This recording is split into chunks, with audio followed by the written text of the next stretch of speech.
Johan, your host for this session, and thank you for tuning in. That's it. If you guys want to contribute to our topics, have any questions, or just want to tell us what an amazing job you're doing, you can reach out to us at 6364252164.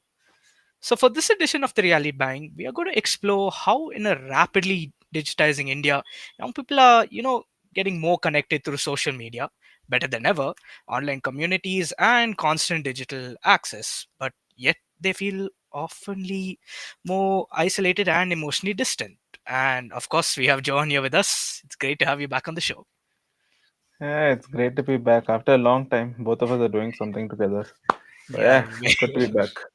very, very long time.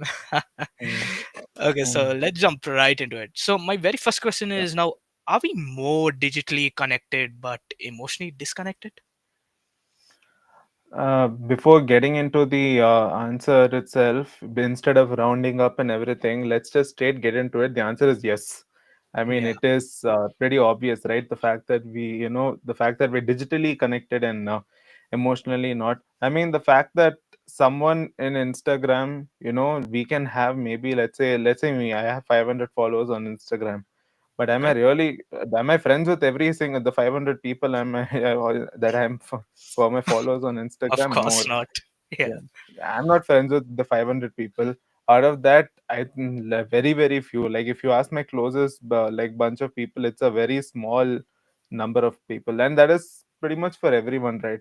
So Hmm. the whole point of digital connection, the fact that we have so many friends, so many followers, it is nearly impossible to be real life friends with someone like that. Yeah. But so we can push get that aside and just talk about the people that we are actually we have close friends with and we are in touch with Hmm. those people. If you're talking about digitally connected, it is the paradox that they talk, right? I'm not, I forgot what is it, so connectivity paradox or something like that. I forgot what the term was, but it basically Okay. means the fact that digital media, we have, digital media is the easiest way of communicating, right?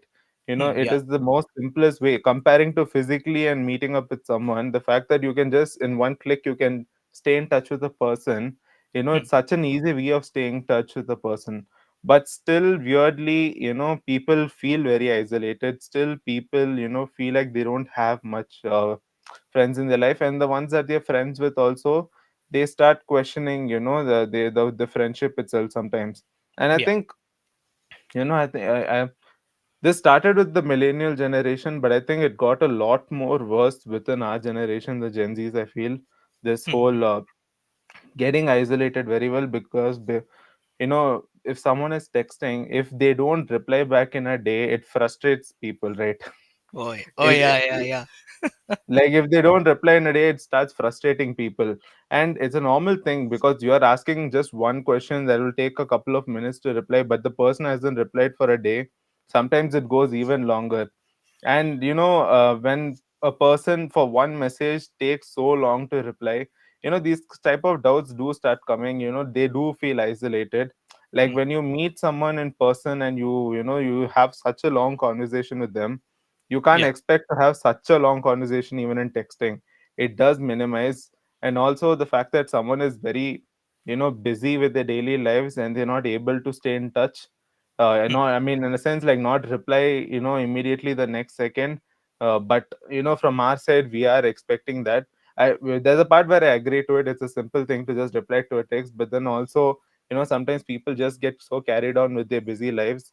It gets, Yeah. staying in touch, it feels like a simple thing from their side. They're like, it's just one message, let me reply later, later, and we just never end up replying a lot of times. So I think it's just these small steps that that ends up creating this sort of a doubt that are we, that isolation feeling that every single person starts getting. And also we have spoken about this multiple times on social media, how everything is glamorizing, right? Everyone shows the positive Yeah. side of them, and that's a completely human thing. Like you would like to show the happy things that are going on in your life. Nobody will like to talk about the sad thing that's going on in their life openly like that. That Hmm. takes a lot of bravery to openly talk about the struggles you're going through. But if you're going through some, but you're going through a great thing in your life, you will be openly willing to share it. Yeah. So because of that, a person, who they don't know that other person's life that well, but they're just seeing the good things that are happening, and they start doubting why, my life is not as good as this person's life. But Hmm. they themselves are probably going with so many problems that they're not openly sharing about it. They end up comparing their struggles with that other person's good things that's going on. Hmm. And I think that also isolates, a person in some way or the other. And Yeah. I think these are like these small things that we ourselves do, but when we see someone else do it, somewhat, we start questioning the friendship and stuff like that. So Oh that's the yeah. whole paradox thing in digital. Yeah, that's true. Now there's been an ongoing debate, like uh, people connecting through virtually, like VR kind of games, or even Hmm. there's this VR space. So I'm not sure if you know about it. So basically, I've heard of it. Yeah. yeah, so you get that VR and then you connect, you can get into a virtual space, and Yeah, you yeah. have a lot of events like concerts, yada yada yada. So now, can digital contact, ever replace meeting in person? I mean, I haven't had the experience of VR yet. I'm not very sure about it. But because I studied when I was in final year, I did an animation. That was the course I studied. Hmm. Final year, they actually did teach like AR, augmented reality and virtual reality. Hmm. On our fifth semester, that was taught, and one of the days they actually did a session on this exactly, on how that Meta will actually create, like, through VR they can actually meet up with people and talk. Yeah.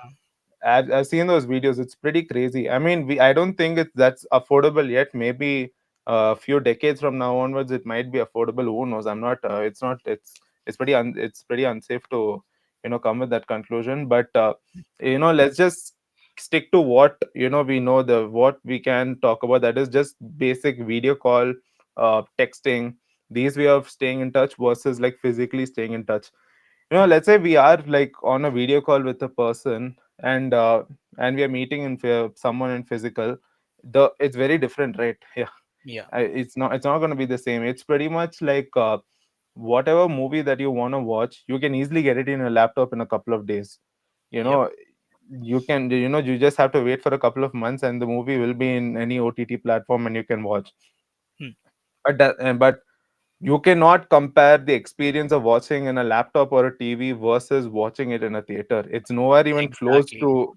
Yeah, I mean, it's nowhere even close to an experience. What you experience in theater, you're not going to get that experience in TV or a laptop. It's just how it is. Same thing Yeah. with a live show. Now you spoke about VR, right? Where someone Hmm. can attend a concert with VR. If someone is not able to attend at the moment, yeah, definitely, at such situations where you're not at all able, like Coldplay, right? You saw the craze of the Coldplay tickets that happened. Yeah. Yeah. Imagine if someone wasn't able to attend, but the fact that they could instead of that, a lot of people were live streaming. They live stream the Coldplay concert in Hotstar or something, if I'm not wrong. And a lot Hmm. of people were putting that in projector, and a lot of them were having like this Coldplay watch party and stuff like that. And Okay. imagine instead of that, so because they did that because they couldn't go and watch. But imagine Hmm. instead of putting that in a projector and watching, they're watching it in VR. The Hmm. experience is obviously going to be much better, but it's nothing close to going and watching it in person. I Hmm. think it is because the kind of sound system that they have live, when you're surrounded with your friends and you're surrounded with the people, you're seeing them cheer, to the songs, you're seeing people emote to the kind of music that's happening. That's, Hmm. that experience that you're going to get overall, that's nothing close to a VR experience of watching concert. I think it goes same with digitally staying in touch. You can definitely, have a video call with the person and just talk to them. But then when you meet them in person, the kind of conversations that you can have with them, the long conversations you can have with them, the kind of fun you can have with them at that time, like you can't have that while you're texting and chatting. It's nearly impossible to do like that. So Yeah. yeah, definitely the kind of physical like connection that you have, that does matter. Like for example, when during lockdown, when we were attending church online, was that better than going to church and attending? It wasn't, right? Absolutely not. Going No. going to the church and attending was much better. Yeah. So I think So when you're physically present at the moment with your friends and you're connecting, I think that does matter. Because see, even when we are meet, like now that we are working and we meet our friends, a lot of times we end up talking about the time that we were spending in our college. A Yeah. lot of times that we used to chill in college and we would sit and reminisce all those old memories. And during college, there's a part where I felt like, because the fact that all our friends were just there in our class, we took it for granted. And the Yeah. moment all of us graduated and left, it became very difficult to meet them. So when you are in Hmm. school and college, it becomes slightly easier to meet your friends. The moment you start working is when you actually see that difference. Yeah. So a lot, and one of the main reasons that you are somewhat a lot more in touch with them in college is because you met them every single day. Hmm. And when you're constantly meeting a person every single day, you do end up bonding a friendship that you can't bond just by texting. Yeah. And the fact that we were, you can see the friendship, how close it was in college versus how it is right now. We can see the fact that they're physically meeting each other every day created that bond, versus now that they're texting. Of course they might be still close, but are they Hmm. sitting and knowing every single thing that's happening in their daily lives like they did in college? No, they're not. Yeah. So when you're physically with a person, you are able to, what takes you like hours to have a conversation, in texting or in a video call, you can do that within few minutes when you're meeting in person. Hmm. So there is, because of that, you end up spending more time and getting to know each other a lot better. So yeah, Yeah. I mean, it's pretty obvious, when you physically meet a person, you do stay in touch with them much better. So, actually, like, a while ago, like just last night when my friends and I hung out, we had this like kind of a debate. So we discussed, like, why do people actually start social media, or, open up their Instagrams or create new Mm. Instagrams? And we were debating like whether it is actually, to establish connection with, their colleagues, their ex-schoolmates, their ex-college mates, or is it to, seek validation from totally absolutely unknown people. So that's my question Mm. now. Are we chasing validation or connection on social media? That's what, when I was thinking about it, well, like, I think the intent matters. Are you posting something, like, let's say you're posting online something that happened in your life? Are you expecting, are you just putting that out because you just want to put that out for what you want to feel? Okay, or else I'll just change it. Let's say some issues happening Hmm. and someone wants to put out their statement on Hmm. social media and they want to talk about it. Yeah. If the person is putting the story on Instagram just just to put out what they want to tell what's in their heart, and giving that opinion out, if that Hmm. is their intent, I think I don't think validation is the purpose, the thing. I think the Yeah. whole point is they just want to express out what they wanted to. But the Hmm. moment you put that out, you're expecting responses from your stories, and it kind of bothers you that the fact that nobody replied to your stories. I think the fact that when you're posting on Instagram and you're seeing there are less likes, there are less comments, and you Hmm. see that engagement is very low, I Yeah. think that's if that part worries you, I think that means you're expecting some sort of a validation on the other. And it's Exactly. not a and it's not a bad thing. That's completely normal. I mean, Hmm. I feel like we shouldn't villainize that. If someone is expecting validation, what's wrong? There's nothing wrong in that, right? If we Yeah. have we are happily trying to put out something, and we would like to know what the other person is also thinking about what we are saying. I Hmm. think Hmm. that's a completely normal thing. But then also, I feel like social media is, it's either like a feather or it's like on big double-edged sword. It's the other way around. Yeah, that's You true. either get good responses, or the responses you get will just put you absolutely down. Yeah. So I think, all these small things, if it bothers you itself, I think it is the validation that you're expecting. And I think that's completely normal. There's nothing wrong in, expecting validation. And Hmm. I think that's why a lot of people even put out the good things that's happening in their lives, right? It is Yeah. in some way or the other to have that some sort of a validation or the other. But the problem again in this is, the moment we are expecting validation from the other, it's quite ironic that the other person who's seeing this, they may not have responded to the other person, but there is some sort of an isolation they themselves have felt, right? They Yeah. are having a lot of self-doubt seeing what this person has gone is achieving, but on their side this person has not responded to the story, and that is upsetting them.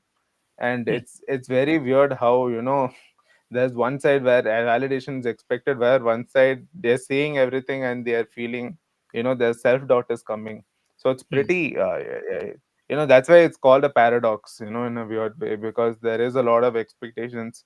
You can technically connect a lot better in digital, but you just don't end up doing it. And there's some weirdly, I think, that isolation that pushes you aside. I think that's what is one of the reasons.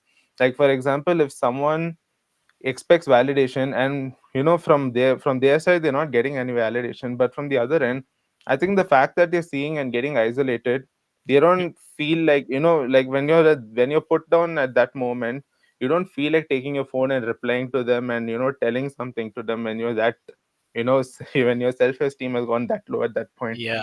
So, Yeah. I think that is the main reason why nobody will end up, responding at some point. But that Hmm. validation, yeah, it is there, and I think it's completely normal. You can't. I think it'll be hypocritical of someone telling, that I don't expect validation, but they will be expecting. What do you say about this?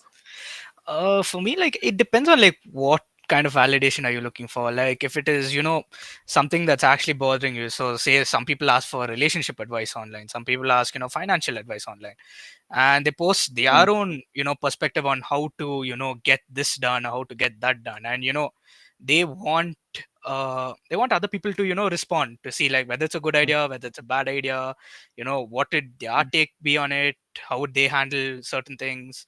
So yeah, if it's good validation, yeah, go for it. But if it is, something condemning others and mm, putting somebody else down, so um say if some issues there, somebody got hit or something like that, and then you have this person, abusing the other and saying all sorts of negative stuff and getting riots to start. Yeah, that's mm, something which should not even be mm, validated in the um, first place.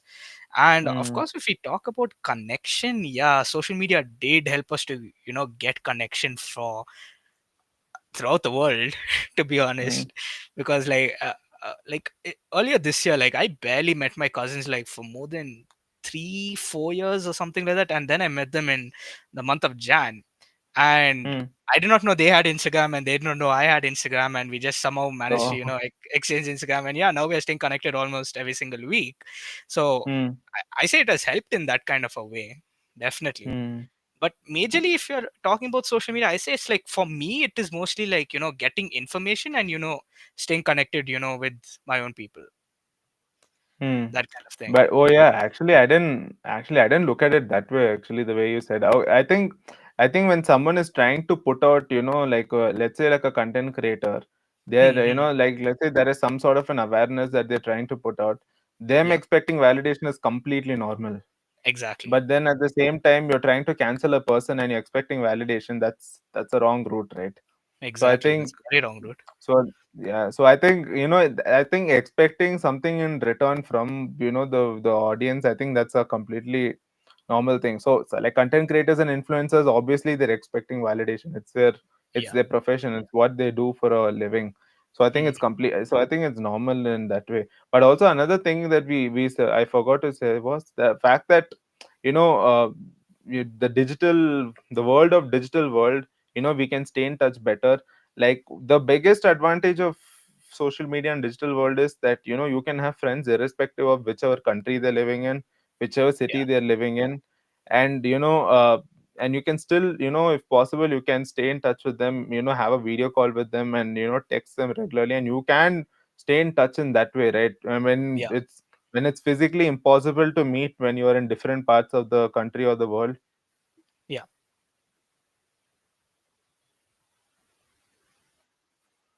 People carried on with that, staying these small things, I'll reply later, I'll do this later. And these small things end up drift they make their friendship ends up drifting apart because of this. So I think that's why it, I feel like maintaining friendship in college versus digital, it's a lot harder in digital because you have so much of that freedom, Mm. when you're in digital. Yeah, when you're having WhatsApp and everything else, when you're physically and when you're meeting the person, you have to talk to the person, you have no choice. But Exactly. WhatsApp, you have that choice of maybe I'll text them later. So I Yeah. think So I think that's why it drifts them apart. So that's why it's mm, pretty weird that, the best way of staying in touch, in their busy lives is digital, through WhatsApp and everything.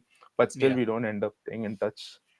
exactly. So my final question is now: how are Indian youth, balancing, their mental health, their own faith, and their purpose, especially in this digital age?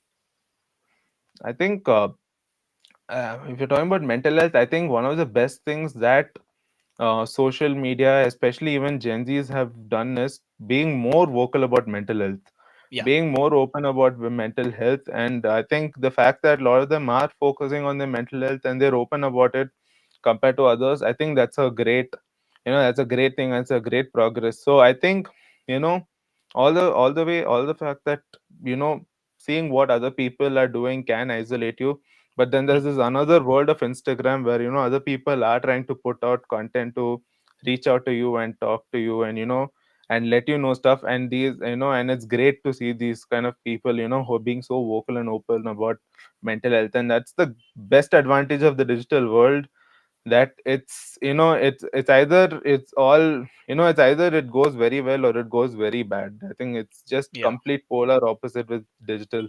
You can meet people, you can either find content where it's exactly what you need for your mental health, and then you can find the content that's exact opposite to that. Mm, And because of that wide network, it's like a pro and a con sort of a thing. So I think in this digital world, there is more like option of being aware and having understanding of, in terms of mental health, getting in touch with a therapist or the right people. The mm, fact that that unfortunately the thing is therapy is expensive, right? yeah. And but still, there are a lot of people who are openly, who run these sort of an NGOs and stuff like that. These are therapists who, after their day jobs, uh, like during evening and night time, with the time they have, Mm, they actually conduct free therapies and stuff like that for people, who are financially not able to afford the therapy. yeah. So there are, and I got to know this through internet. I saw this in some story. Someone was openly talking about it. That's Mm, when I found out about it. And if I, and if internet didn't exist, I wouldn't have known about this. mm, So I think this kind of information openly is available, but then at the same time, it's pretty. Internet is very toxic at the same time. So yeah. because it's equally that toxic, it becomes, lot of, I feel like there are people who will be telling you stuff that, is completely against your own principles, Mm, that is completely against what you stand for. And I yeah. think at that moment, it really it really triggers you to see such kind of content. Mm, And I think that's where it gets challenging for someone to see online content where, the content is put in such a way that, it makes you uncomfortable.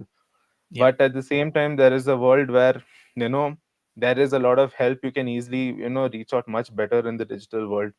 Mm, So although there are not good things that are happening in internet, which I completely agree to, but then there's also another road that people can take. And mm, it's openly available to them. And staying in touch, I mean, okay, I was, I myself in college never used to respond to people properly texting wise. Like, I used to be really really bad in texting people when I was in college. mm, Now I'm a lot better than I was in college. Now I realize how stupid I was to just not text to someone. And I realize how much it kind of affected and the yeah. friendship, which I've somewhat, I've put, now that I've put effort into the texting, a lot more, and I somewhat gained Mhm, that friendship back. But yeah. it was, but from that time I didn't understand, the fact that I was not texting and replying back. I just let it go. Mm, I forgot the fact that, how it ends up affecting a friendship. But yeah. luckily, I had friends who ended up understanding that part of me, and they just let it go in that way. And but now that now I text a lot better. I reply to text, and I try my best staying in touch. And I've come to the realization that it's come it's just one text. It doesn't Yeah. take too much of your daily life. And Mm, genuinely, you can, although your friends are definitely busy, but I think taking the initiative of meeting your friends, at least once or twice in a month.